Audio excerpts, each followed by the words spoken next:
Welcome to Forging Plowshares, a community dedicated to cultivating the peaceful kingdom of God. We hope this part of our ongoing conversation stimulates your mind and challenges your heart about what it means to be a follower of Jesus. Please stay tuned at the end of the podcast for a short message about our ministry. In this podcast, John, Matt, and I come together on an occasion of one of our friends and former professors that we all shared a friendship with, has written a series of articles or blogs with Forging Plowshares on the Christian church, and has talked about then the problem of unity.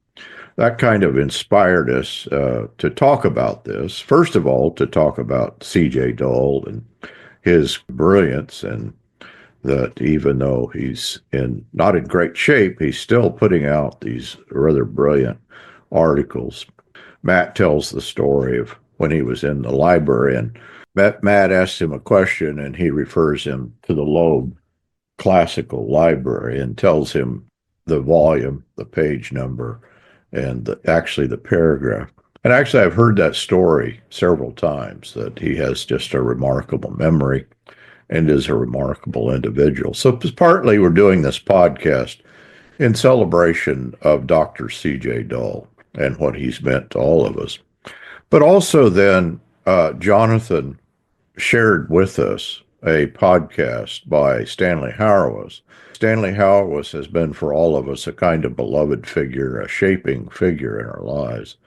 And Stanley is reaching an age in which he may be writing his last book. And so we talk about the Baptist vision of Stanley Hauerwas and James McClendon, and how that fits then into traditions such as the Orthodox and Episcopal tradition, from which Matt and John come respectively. But at any rate, John describes the Baptist vision in this part one of a two-part podcast. We are just beginning the class on Bernard Lonergan. We still will take those of you who want to sign up. Jonathan Heaps is teaching the class. This will be your last opportunity, but you can sign up at Plowshares Bible Institute class offerings. Forging Plowshares is a nonprofit ministry. We depend upon the donations, which allow us to continue our ministry. Checks can be made out to Outreach International, or you can give online through PayPal or Simple Give. Just make sure to put our project number FP3901. So just select our project number if you go to Outreach when you're making donations. But we very much appreciate those donations. We're trying to expand our support base. We do have a lot of people that appreciate the podcasts and the blogs, and those that are taking advantage of a seminary level education. If you'd like to support this effort, we very much appreciate that and very much depend upon that. But I hope you enjoy this discussion then on the Baptist vision of unity. Hey, Matt, how are you? There you are. Hey guys, are you able to hear me? Hear you now. Yeah.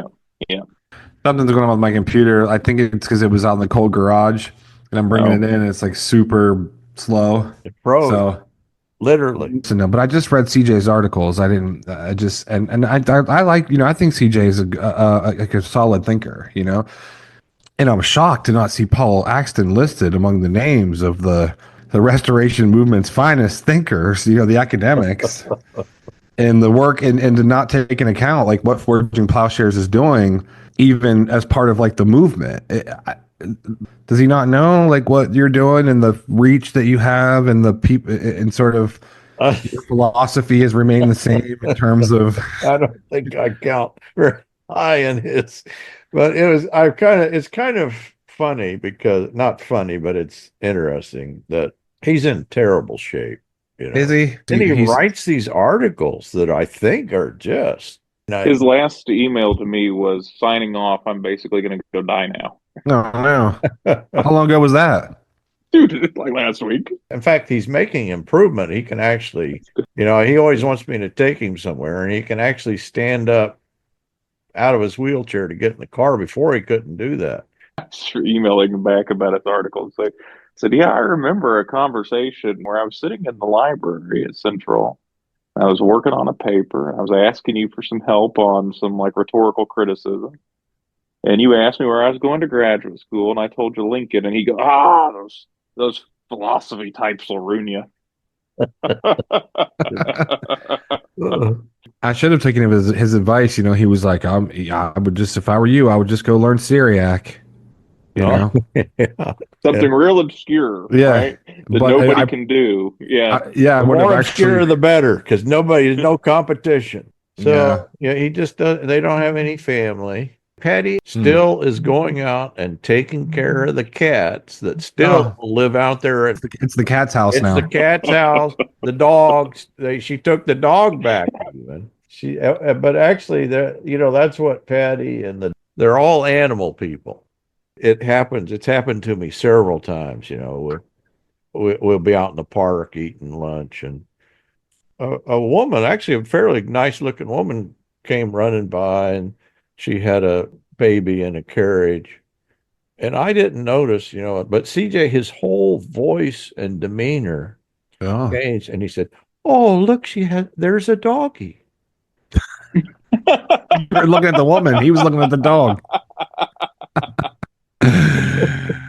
Oh, that's funny. He doesn't talk to people that way. Right. He's tenderhearted when it comes to the dogs, though. The dogs and the cats. He picks them up. He finds a stray dog in the parking lot. They'll take it home. Any stray cat. I was in his house one time. Same thing. We probably, I don't know, he's probably, berating me for my ignorance on something. And then one of the cats come by, and suddenly his voice changed. "Oh, there's Kitty." Yeah, and Patty's the same way. She can't, don't ever joke. I made a mistake. There's a guy here who was kind of helping out CJ. He's a local. He was working at somebody's house and pounding nails, and he hit a cat on the head. And killed it. He got in a lot of trouble. It appeared in the newspaper and everything. Yeah.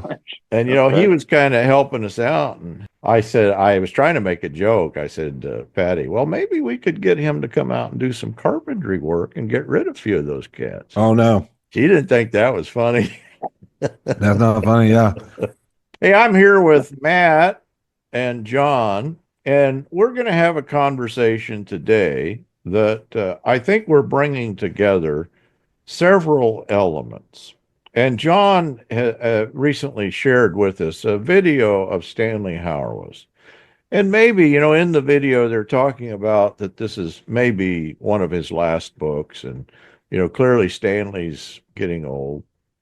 Stanley, in that discussion, talks about Jesus is the Sermon on the Mount. And I think what John is going to do for us is kind of give us a summary of the theology that has been, gifted to us through the life of Stanley Hauerwas and also James McClendon. I think that they were very much of the same mind. And Matt and I, and Matt more faithfully, has been reading through Sergei Bulgakov's what's the name? The Theology of the Word? I don't even have the book name right.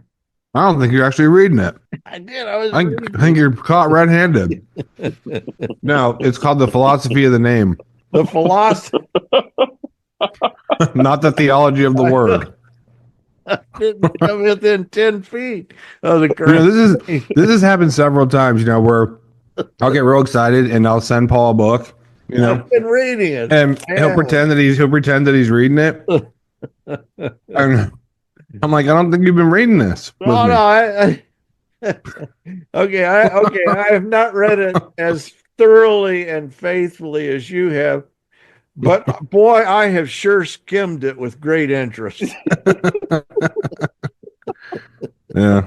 Well, like I told you, it's a great book.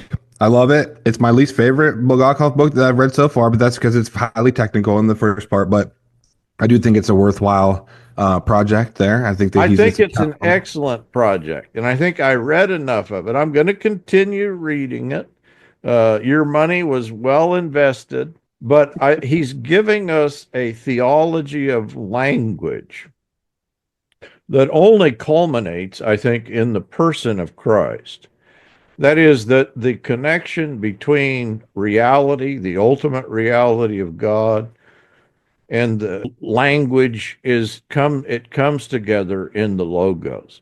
Now, I don't know in my ignorance what I might contribute to this conversation, but in part, I think that what is also entailed in the conversation is the last period in the life of Wilhelm Friedrich Hegel, when he is going through the philosophical arguments.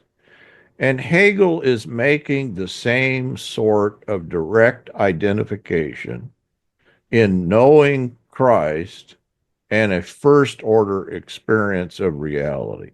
That is, that I think, in Hegel, in his defense of the ontological argument, which he's sort of dismissive of Anselm's version of the argument, but he says, well, all Anselm needed to do was add Christianity to his argument.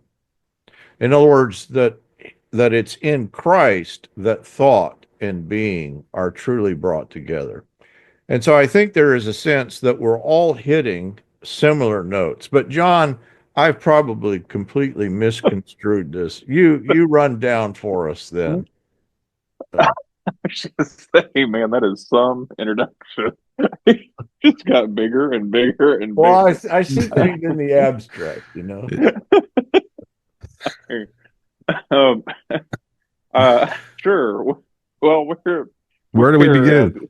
where this started for me, maybe you have to speak in biographical terms now, is we have a mutual friend named C.J. Dull who has just written a couple of articles for Forging Plowshares that assume a lot, in the sense that he assumes his reader knows all about the Restoration movement and whatever he's talking about, which I'm not for sure is the case. But he describes the decline of one stream of what has been called the Restoration movement or the Stone Campbell movement. And he does so in a way that I think describes actually pretty well just the state of Christianity in the United States to an extent.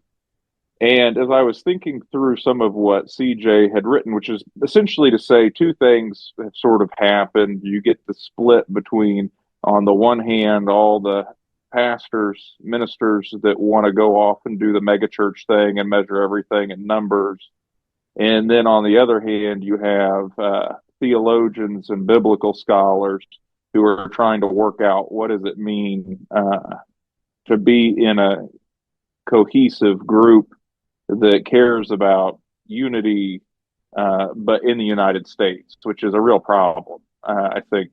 And we might think that unity isn't a concern for every group, but after the 20th century, I think actually the ecumenical movement has made church unity at least a topic of discussion for everyone, no matter what denomination or tradition you find yourself in. And I thought Matt would be a great conversation partner here, because if I'm not mistaken, it's actually the Patriarch of Constantinople, the ecumenical patriarch, that is one of the main movers and shakers for the World Council on Churches, which back in the 1920s, this leads to the ecumenical movement. You, of course, have the Russian emigres who are in conversation with Western Christians in a way that they hadn't been before, both Protestants and Roman Catholics in France, and then they all end up in the United States, and makes things more complicated. So we're all asking similar questions. One place that we might look, or one way we might have this conversation, which I think is a little bit different than it's normally had through the theology of Stanley Hauerwas, I thought, is the question of examining where we're at. And you can ask whether or not it makes it easier or more difficult to say Jesus is Lord and actually mean it, which is sort of McClendon's project there. And I believe at one point Hauerwas recommends McClendon's 3-volume systematic theology as one of the best written in the 20th century. So they're definitely of a similar mind. So I thought we would go from there.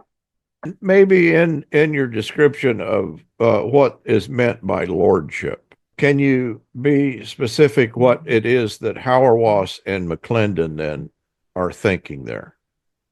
Yeah, so that is sort of the question, isn't it? What do we mean when we say that? I guess to bring in current events, another stream that went into this before I actually answer your question. A couple weeks ago, a bishop in the Episcopal Church, Marion Buddy, preaches the sermon at the National Cathedral, whatever that is, and at the end raises the ire of so-called conservatives and conservative Christians because she singles out President Trump and says, have mercy, etc. But I thought that was probably the most unproblematic part of her sermon. It was everything she had said before that, where she keeps saying, we have to do this, and we have to be nice to each other, we have to be kind, and we have to have unity. And the we that she's using there is really the we of the DC establishment, the political establishment. And she can't tell the difference that being a bishop and being in a cathedral would put you outside of that in some way. She's a part of that we. And I think it becomes very hard to say Jesus is Lord in any way that has integrity, if that's our starting place. But that often is our starting place. So McClendon has a little bit of a different approach. He will talk about a Baptist vision, and what he's working on there is really a way as himself a Baptist to do a theology that's cohesive. And so then he says some things about what that vision must be. And he's clear that he doesn't mean that the Baptist vision, little b, isn't just theoretical. It's not just an ideal, but it has to be something that would make sense to Christians within the broadly Baptist movement, which is helpful. Hauerwas, in writing about the ecumenical movement in the 20th century, says that the first thing, and maybe he's quoting Lindbeck here actually, the first thing the people engaged in the ecumenical movement realized was that they tended to agree more with the people who had joined together to talk about ecumenism than they realized they actually agreed with people in their own faith traditions, that there were more differences within, and that caused an immediate problem. And being an Episcopal priest myself, that's true of Anglicanism, that Anglicanism has been plagued, but maybe it's not even problematic, but there's such a disunity within that it would make it hard for Anglicanism to actually join another church like they thought they might in the 20th century, mainly being Eastern Orthodoxy or the Roman Catholic Church. So McClendon says it's not just an ideal, it can't seem alien, it has to come from within this tradition. And then he lists some key points. His points are, for the Baptist vision, are biblicism, understood not as one or another theory of inspiration or inerrancy, but as a humble acceptance of the authority of Scripture for both faith and practice. And he's going to relate those to restitution and restoration. Liberty, understood not as the overthrow of all oppressive authority, but as the church's God-given freedom to respond to God without the intervention of the state or other powers. And this is ultimately related to being able to be a pacifist or say Jesus is Lord and not think that then you can say that and also serve and say the military of some earthly power. Discipleship, understood as neither as a vocation for the few nor an esoteric discipline for adepts, but as life transformed into service by the lordship of Jesus Christ. And then community, understood not as some groups' privileged access to God or to sacred status, but as sharing together in a storied life of witness to Christ, exercised in mutual aid and in service to others. Mission or evangelism, understood not as an attempt to control history for the ends we believe to be good, but as the responsibility to witness to Christ and accept the suffering such witness entails.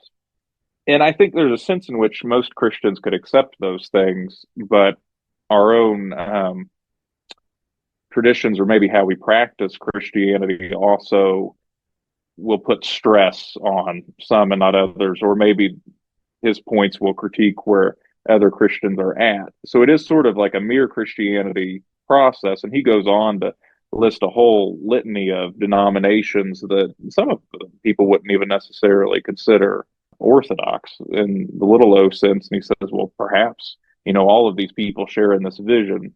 The churches that he leaves out, and understandably, two of which Matt and I are in, which are the ones that have, at times in their history, cozied up to the state or empire. And I think that's a good critique. We just have to think about, like, well, why is that true? And then how is it also not true? In other words, I can think immediately, I'm rambling now, but I can immediately think of a Eastern Orthodox saint who conforms to the Baptist vision in a way that many, actual Baptists in the United States today wouldn't. And that's Saint Nectarius of Greece, who is always an outsider in some sense, faithful to the gospel, works outside of the sort of hierarchical authority to witness Christ to the world where he's at. And though he's maligned during his own lifetime, years after his death, both the Greek Orthodox Church and essentially, I think, even the government, have a formal apology to this man who is, of course, already dead. So, but what you just read, you said, okay, here is the Baptist vision. Here are the points within the Baptist vision.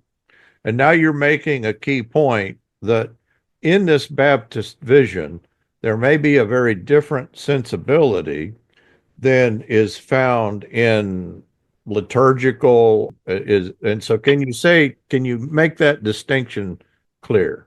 yeah, he makes this point really well in terms of, because he's critiquing one version of what it might be to be a biblicist or a restorationist and what it would mean to adhere to the primitive church. And actually, here's where what he's talking about is pertinent to all of our biographies, and that he talks about the Stone Campbell movement, which is to say that how you make sense of a vision that says we're going to follow the Bible as a pattern for understanding the lordship of Christ is not to imagine that you have to jump over 1800 or 2000 years of history and pretend like that didn't happen.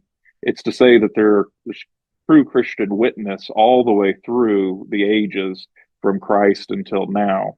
But what guarantees the truth of that witness is not in apostolic succession, or that there is a, in quotes, unchanging liturgy, which at least in the West was self-critiqued in Vatican II. But rather it is, how do we witness to the fact that when we say Jesus is Lord, we actually live like it, which is to Hauerwas's point of, to say, speak about Jesus is to say Jesus is the Sermon on the Mount. There is no difference between Jesus's teachings and his identity. So McClendon does the primitive churches now, is what he would say.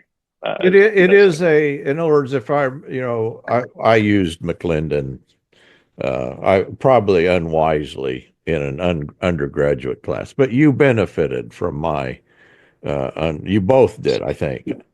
Still reading it, apparently, yeah. And in that, he's describing salvation. He's describing it in what he calls a practical understanding of salvation. I think that's what Hauerwas is doing, and actually, I think that's what Bulgakov is doing, and that is that we often introduce a gap, in a legalistic understanding. Well, salvation is removed from such things as the life of Christ. So the once you start, it's for the payment of the wrath or its satisfaction, but however you might look at it. The point is that we really don't know quite what to do either with the life of Christ, what to do with the ethics of Christ, or what to do with the lived reality of the Christian life that we are to enter into. And I think in McClendon and in Hauerwas, then there is the idea salvation is this lived reality of being joined. Then there is that, if I remember, so you went through baptism, what were the other things? Yeah, so you have the biblicism, which is this point of the teachings of Christ are Christ. So that's where we're coming from. Then he has liberty, which is to say not, I can do whatever I want, but rather Christianity, we are going to take responsibility for the fact that to say Jesus is Lord means I have to be free to follow Christ. And this is where you get martyrs. And essentially, you have people who are committed to living out that vision, which is why I think, some of the traditional Anabaptists actually define themselves in terms of negatives: non-conformity, non-violence, I can't remember what they all are, but they would often speak that way. And what they're saying is they're not so much that you can opt out of the world, but that Christians are going to do community in this world, in the here and now, take responsibility for the effects of that choice to follow Christ in the here and now. And this is sort of where the church becomes a gadfly. So it's not that the church is the conscience of the state, nor does the church tell the state what to do, nor does the state tell the church what to do, but the church may just exist parallel as the true community, the true politic, the true city, that will be quite an annoyance to the powers and principalities while they overlap temporally. And this is your point with the bishop in Washington, that, well, she actually made a good point. She has the president there. She says, well, maybe we should, show a little mercy. Very Christian thing to say. And I have to admit, I didn't listen to the rest of her sermon, but your point is the rest of her sermon was a kind of embrace in which she uses the term we. And in that we, she's not talking about we Christians, we Episcopalians. She's talking about, I guess, we Americans, we good people who believe in liberal democracy. And that's your point, is that with McClendon and Hauerwas, that they're making a very clear distinction in the ethics. Baptism is, this is why McClendon makes, and the Anabaptists make a big deal about adult immersion, that's actually a political statement. That is a departure then. You can't do that and confuse that with being a citizen. Baptism becomes entry into this alternative community, but so too the community of the saved is one that clearly declares Jesus as Lord in protest or over and against saying that, I always think in terms of Japan, but Hito is Lord, or in terms of Caesar is Lord. You have an example where Hauerwas spells this out. I think that is a good description of what they mean by Jesus is Lord. It's in an essay called The End of Protestantism. The Protestant world is beset by the Groucho Marx problem. Groucho Marx said he would not want to be a member of a country club that would have him as a member. It is interesting to note that often parents who believe that they should let their children make up their own minds about being Christian or a Jew do not think their children can or should make up their minds about their loyalty to an entity called America. That we find ourselves in this unhappy situation helps us account for the moral confusion that surrounds the church and the challenges we face. There is no better indication of our confusion than the current attention religious denominations are giving to the question concerning homosexuality. C.S. Lewis's Screwtape could not have wished for a better result to make the church look silly. In a time of war, when bishops ought to be exercising their authority to help Christians discern how to think about war, bishops find they have no authority at all. Bishops have no authority because they now understand their office primarily in terms of being a CEO of a dysfunctional company. As a result, the Protestant denominations of America have simply not had anything useful to say about the current doctrine of preemptive war that guides America's foreign policy. All we have left to talk about is sex, because we have accepted the concordat of liberal political theory that the church gets to occupy the space called the private. I once wrote an essay called Why Gays, parentheses, as a group, are morally superior to Christians, parentheses, as a group, in which I argued that gays had done an extraordinary thing. They had got themselves banned from the military as a group. Why, I asked, could not Christians as a group get themselves banned from the military? The essay was not really, of course, about gays, but rather was a way to help Christians discern why their arguments about gays reflect more the class character of the church than the theological convictions that should inform such discussion. Ask yourself what arguments about gays might look like if Christians were seen as so subversive that they could not be trusted to be in the military. The ethics of sex would not be considered primarily in terms of what is or is not fulfilling for an individual, but rather in terms of what kinds of discipline are necessary to sustain a community distrusted by the wider society. Would gays who have enough trouble already want to be members of such a group? Moreover, if they did want to be Christians, they would have to understand that their sexuality could not be the most important thing that the church has to consider. Rather, Christians must lead lives of faithfulness that make them warriors against war. That's beautiful. Profound. It's still relevant. That was written in 2013, or before. And of course, that's exactly what's missing in most of our conversations about a kind of liberal. The word liberal is not a very good word, but a kind of modernist Christianity is that it in no way is challenging in the way that I think there were periods, that the church did challenge issues of war, issues of violence, and Christian participation. Now, we have kind of a spotty record there, but in the New Testament, I think that's so. When we talk about a biblicism, I think that's part of what is being taken up.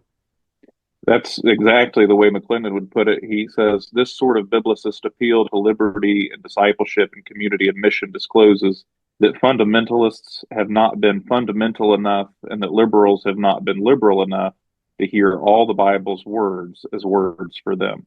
And so we have a view of salvation, first of all, in legal theories that's, I don't know how to say, but it's impractical in that it does not pertain to any kind of resistance to the ethos of violence and war and nationalism. And it's impractical in the sense that really there's a divide from our ethical, our living out this reality.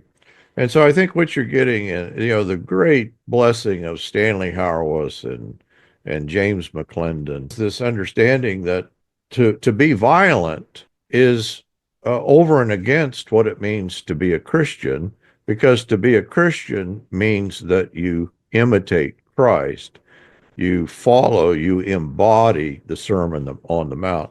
Jesus is the Sermon on the Mount. Christ's story becomes our story. And so the story of the church. That we can imitate Christ, that's one thing, that we are in Christ, that we have the mind of Christ, that we, you could just go on down, that once you start talking this way, then I think you can actually describe that there are two kinds of people like Paul does. I think Irenaeus' doctrine, which is just right out of Paul, the doctrine of recapitulation in Ephesians 3:10 is he's just doing what I think the New Testament does. Yeah. And that is to say that what we have done is taken a very small spectrum in the life, actually not even life, in the death of Christ. We focused on that. And then we don't quite know what to do with the life and teaching of Christ. And strangely enough, I think even the death of Christ has been changed up in this, because what is taking place in this practical understanding, I think in this Baptist vision that we're describing, is that there is a holistic taking up of the life of Christ that pertains to human embodiment, the human psyche, our participation in other words, that you really can't talk about healing, a psychological healing. You really can't talk about a spiritual healing if our main topic is some sort of legal theory of the atonement. That's the thing that they are reacting against, is that theology and Christianity, in turning to abstractions, it's easy to say Jesus died for your sin, and we're not quite clear, people could mean a lot of things by that, and it may not challenge the structures of the principalities and powers at all. But to say that Jesus confronted evil, that Jesus recapitulated human life such that there are two forms of humanity, and either you're in the first Adam or you're in the second Adam, that makes something quite different of salvation. That's the Baptist vision. But Matt, this ties in to Sergei Bulgakov, because I think what Bulgakov is doing in that wonderful book is also then making a direct identity between, the Word of Christ, who Christ is, and our access then. There's a direct knowing. Have I described that right? Yeah, I think so. I mean, the thing about Bulgakov is that he's writing unabashedly so as an Orthodox priest. So he's really, his whole project is very much informed then by the ethos of the, like kind of like the liturgical life of the church. His theological expressions are really, I think, drawn, the more you read him and the more I become familiar with the Orthodox services and things like that, you can see where he's drawing directly from those liturgical texts and hymnography and all that stuff, and it's informing his theological vision. Just to return to the very first thing that we were talking about is the blogs that Dr. C.J. Dull wrote. People might not be aware of Dr. Dull. He's one of the, for me, one of the most brilliant people, in the sense that I can remember sitting in his office and, he had like, I don't know, it might have been the entire Loeb series, just the whole collection, it seemed like.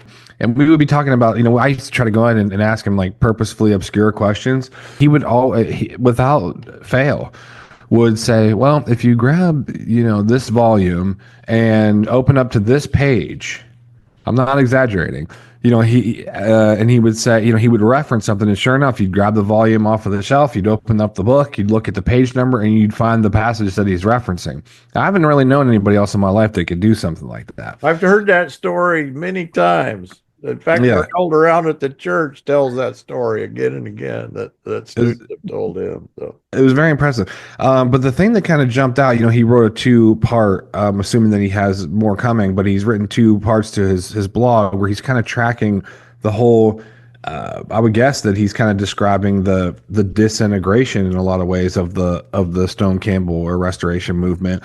And he addresses right off the bat the sort of one of the main central themes of the Restoration movement, of course, was the idea of unity. And I just thought that it was like the most interesting part of what he was doing. And I wanted to kind of get your thoughts on this before we continue on with what we were talking about before. That he says, quote, first, there's the theme of Christian unity. To put it bluntly, the sooner it is jettisoned, the better.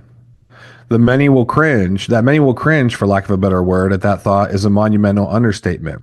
Yet there is much about unity that is a no-win situation. Then he goes on to talk about the frontier. He talks about sort of like the formation of the Union of the United States in the 18th century, and sort of how those two things kind of went together on the frontier for evangelism and things like that. So it's a fair point. But I was kind of interested, like, this is his first point, is that we should jettison the idea of unity. Then he goes on to demonstrate how it hasn't worked in the Stone Campbell movement. And I don't know if you guys would it be like in agreement with him that he's basically making the case that unity in that sense is impossible.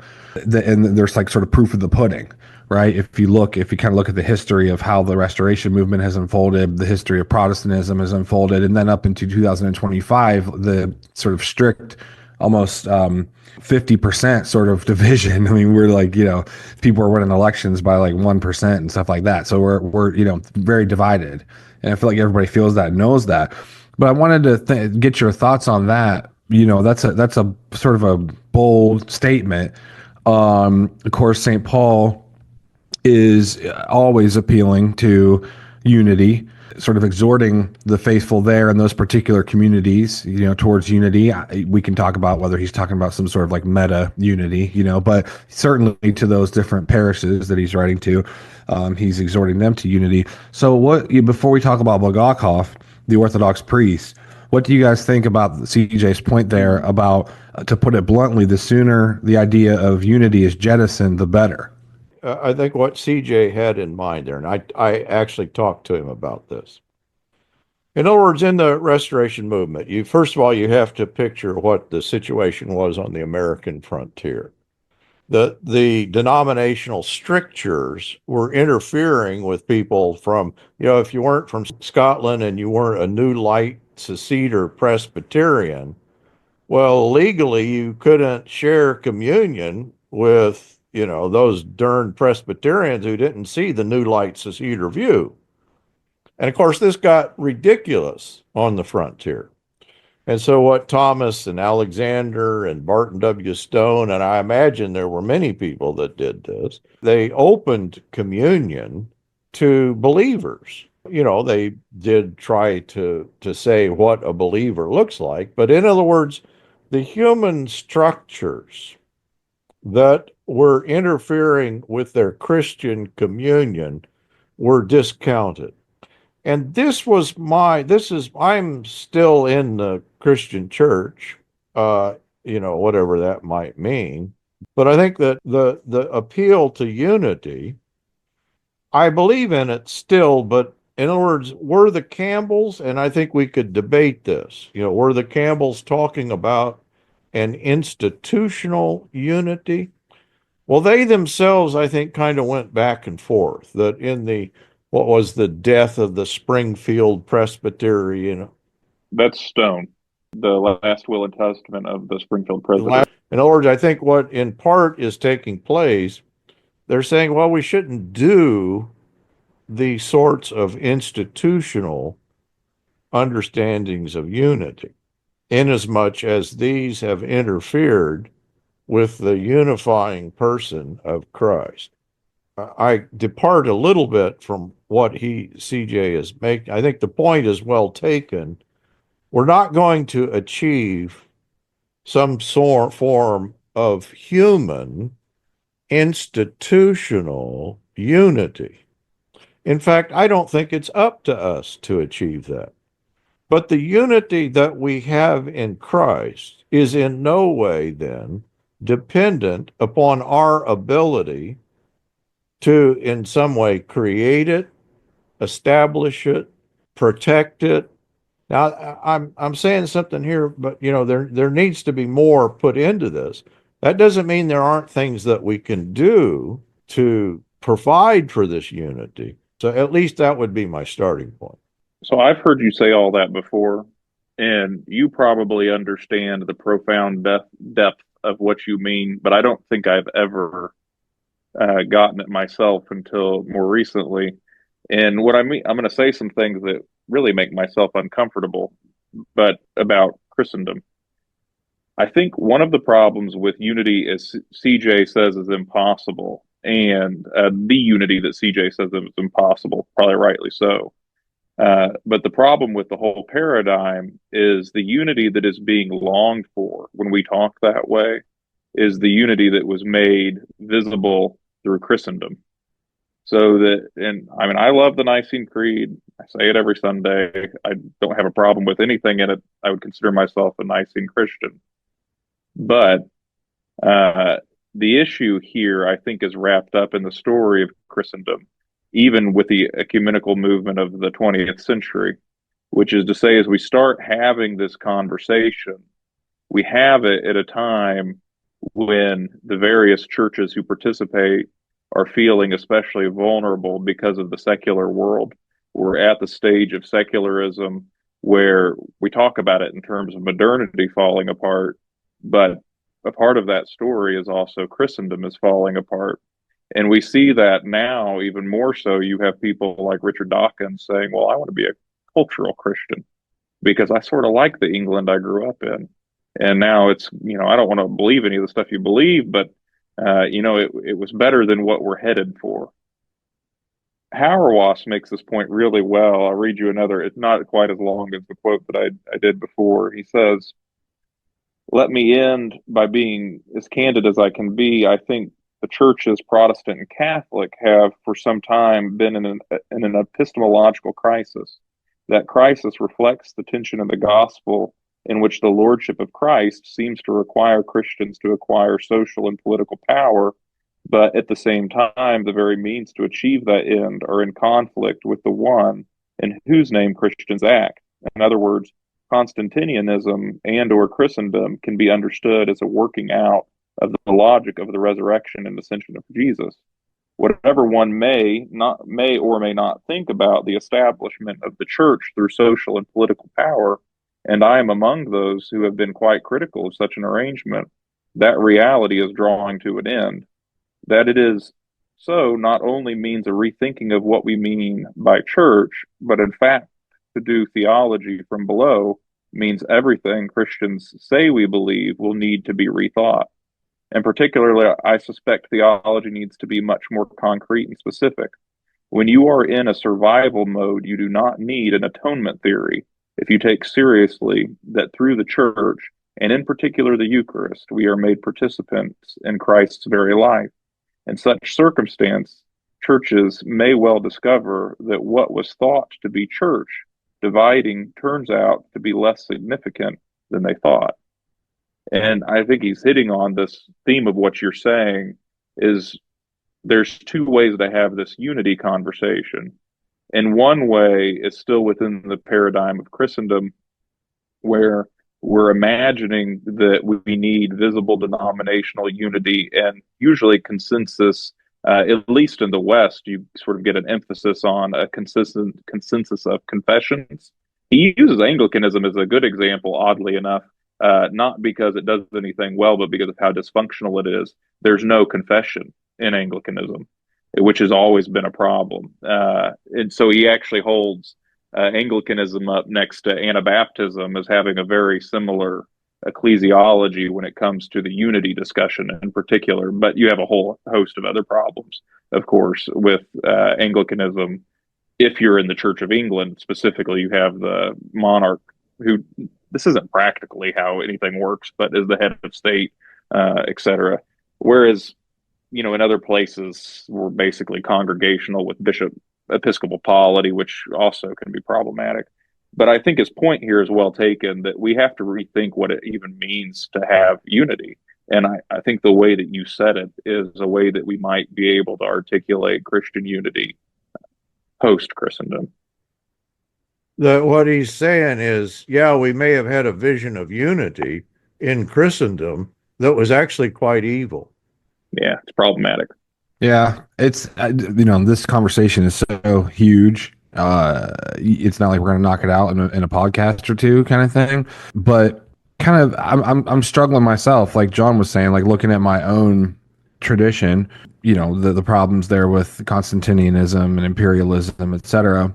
It's almost surprising. Like, and remember, I'm Orthodox in an American context where people like David Bentley Hart argue all the time that what's really happening in Orthodox Christianity in America is oftentimes a sort of a sort of continual indoctrination into the religion of Americanism.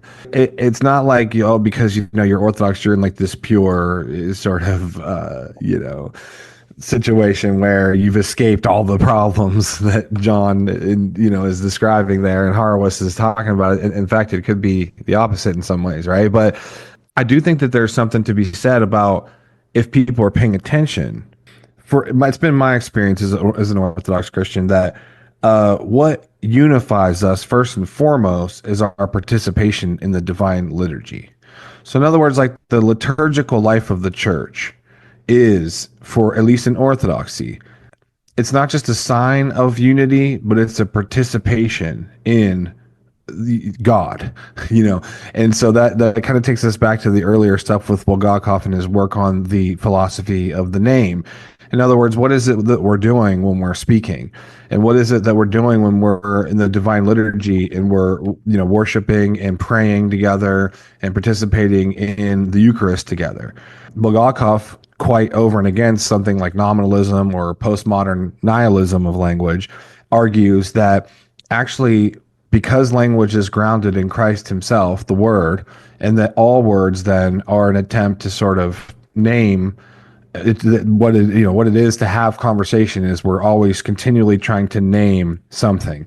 And for Bulgakov, that something is always like the Christ. What's happened then in the divine liturgy is then a sort of speaking liturgically together in unity, praying together, and it all culminates in the Eucharist. And that what's hard for me to kind of wrap my head around, although I think that Hart's point is well taken, that when you're in the American context, the forces are so strong that you compartmentalize religion. But if people would actually take seriously what's being said in the divine liturgy and what we're actually doing in the divine liturgy, I mean, it ends with, let us go forth in peace. Let us praise the Lord. Like, that's one of the last things that's said in the divine liturgy. And if you look at the divine liturgy, peace is over and over. We're praying for the peace for the world. We're praying for the peace from above. We're for the unity of, we talk about that, for the unity of the churches, for the holy, So, in other words, it's all there in the liturgical life of the church. And I don't know if it's just like a failure of the institutional forces or the priests, or I don't know what's happened there, but I think it's there in the liturgical life of the church, if people actually listened and then did what we just said. Like, this is Hauerwas' whole point about the Speech Act, right? All that to say that I'm wondering, even in my own tradition, what unity looks like in terms of, of course, like the Greek Orthodox are in communion with people like the Antiochian tradition and some other things like that. But we're not in communion with the Russian churches, and there's all sorts of problems there in terms of unity. I mean, the Coptic Christians, where in my opinion, we're just sort of saying the same, very similar things at the very least, just in different ways. So I don't understand what the bishops, just from I'm humbly saying this, I legitimately don't know what they're doing other than trying to figure those types of problems out to unify whatever we can within the churches. And there's real movements from people like Pope Francis, who have just come right out and said, hey, we're willing to share Easter. In other words, what we're really talking about here is, it seems to me that there's these different overtures and different things, but it's my understanding that the ecumenical patriarch, His All Holiness, has basically said, we can do that, but you guys are going to have to move towards something like the Julian calendar and things like this. So there's all these different forces, right, that are at play institutionally that in some way are a proof almost of what Paul was just saying, that institutional unity may in fact be an impossibility. So that leaves us then, in other words, maybe we could think of this in kind of the early church fathers' understandings of sort of the literal and the spiritual, right? In other words, the sort of visible human markers of unity make actual unity impossible in some way. But I think that what someone like Hauerwas is doing, possibly, is talking more along the lines of something like a unity that doesn't mean flaky. It doesn't, that we shouldn't confuse the two. Actually, it's more real that spiritual unity that exists in and through the actual participation in the life of Christ is more real than any sort of feigned institutional unity, right? So these things get extremely complex, I guess, in that regard. But before we had this conversation, I was thinking about, I guess, the easy move to make, and which is what many Orthodox Christians do, is they just say, well, yeah, the whole problem though is that everyone just split, and that if we just stayed the Orthodox Church, if we just would have stayed as just the Orthodox Church, and there wouldn't have been the Great Schism that led to the Reformation, and then 40,000 denominations or whatever it is, then we wouldn't have these types of discussions. But I think that that's just not true. It's just, I think if you just historically, you can look back and just say that that's not how it played out. Even in the early churches, there were all sorts of problems, and this thing's always something that we're trying to figure out as we go. The fact is that the easy way would just be to say oh, well, the problem is sort of whatever you want to call it, heresy or, schismatics and things like that.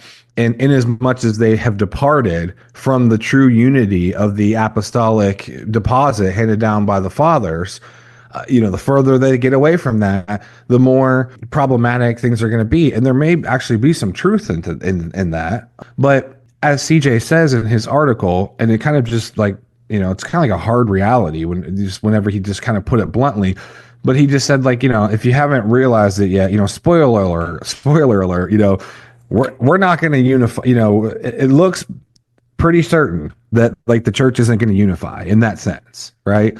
Now, I hope he's wrong about that. I mean, okay, I want to pick on the Western tradition because I don't want to pick on Eastern Orthodoxy. I'll give you the chance to do that. But I think you're missing part of the point, is to say that sort of visible unity that you're describing is on the terms of Constantinian Christianity, and that it may even be evil to even think that way or to talk that way. But that's what I'm saying. So, like, that's what I meant. Like, it's like a legitimate temptation to say, no, what we really need to do is just get rid of all these sort of denominations and just all be Orthodox Christians. That's what I'm saying. That would be like that would be the wrong way to think about it, and that would almost be like the impossible way. Yeah, but that's usually the way that fundamentalists think of it. I don't see that as a sad thing. That's not what we have to do. I would just say in the West, I want to make the point about liturgy, because you were talking about liturgy, and I'll use the Western Church because I don't know as much about the Eastern Church. What I do know, though, is that the Roman canon was used by Ambrose and is agreed. I don't think this is a debatable point, that most liturgists would say that when I say the Roman canon, I mean the Roman anaphora, the liturgical prayer, is older than the liturgy of St. Basil or St. John Chrysostom. But it is also true that their liturgical unity was never, to say that's where we find unity, liturgical unity was never a given, but in the history of the West was forced. And it was forced for political reasons every step of the way. So while that's a beautiful thought, I think I think the point that Hauerwas is making that I think that needs to be given a little bit more thought is when he references the Eucharist, it's not the liturgy of the Eucharist that is important, but it is the fact that we make Christ's life our life. And so this is how we say Jesus is Lord. Whereas functionally in the Western Church, the way liturgy has acted to unify people, you can point to major points. One of them is when Charlemagne becomes the Holy Roman Emperor. They make the liturgy more uniform than it had ever been in Western Europe. And there are also then battles and massacres of Christians who don't agree or don't fit into that picture. So it is a forced unity from that perspective, which is a big reason why Vatican II happened. Eventually, you had enough liturgical scholarship happening in the West that I guess it was Pope Pius XII first with Holy Week just realized it was some of the things they were doing in the old Holy Week, right, pre-1955, predates Vatican II, was embarrassing, because the only reason they were doing it was because people had misunderstood earlier sources, and then it had been made uniform and forced upon the church to essentially enforce cohesion. And then you have another time that it's revamped. It's in reaction to the Protestant Reformation. And it's at another time when, of course, you have Christians killing each other. And so you need to shore up the identity of what that is. Now, how all that plays out in the East, I'm not for sure. But I do know that most of the liturgies that we have handed down to us were products of the empire. I'm willing to say that I don't say the empire is just a totally bad thing. There's a great book by he's at Oxford, I think his name's Nigel Bigger, and he's an ethicist, and he's writing about colonialism in general, and he shows how God and faithful Christians have always worked through these instances in history that we would like to just write off now as being sort of bad periods, and actually a lot of good comes out of it. But it's because the gospel overcomes, I would say, it's in spite of the sort of drive to dominate one another. The gospel works through that and saves us from ourselves. A wonderful thing. So right. I don't mean to paint, too bleak a picture, but I think that's part of what CJ's saying, is that we interpret the Christian message as a historical message of the past through whatever paradigm that we have now, whether it's through liturgical scholarship, whether it's through philosophy. Well, this is a given. This is inevitable. The danger may be when we imagine that our relationship to Jesus Christ as Lord is mediated through that tradition. In other words, we stand under Jesus as Lord now. That's McClendon's point. That's Hauerwas' point. Forging Plowshares is a community dedicated to cultivating the peaceful kingdom by providing in-depth, transformative biblical and theological education and discipleship. If you have found this podcast valuable, please remember to share on social media. If you have questions about what you've heard, or if you'd like to learn more about how you can get involved with Forging Plowshares or even support this ministry financially, please visit our website, forgingplowshares.org.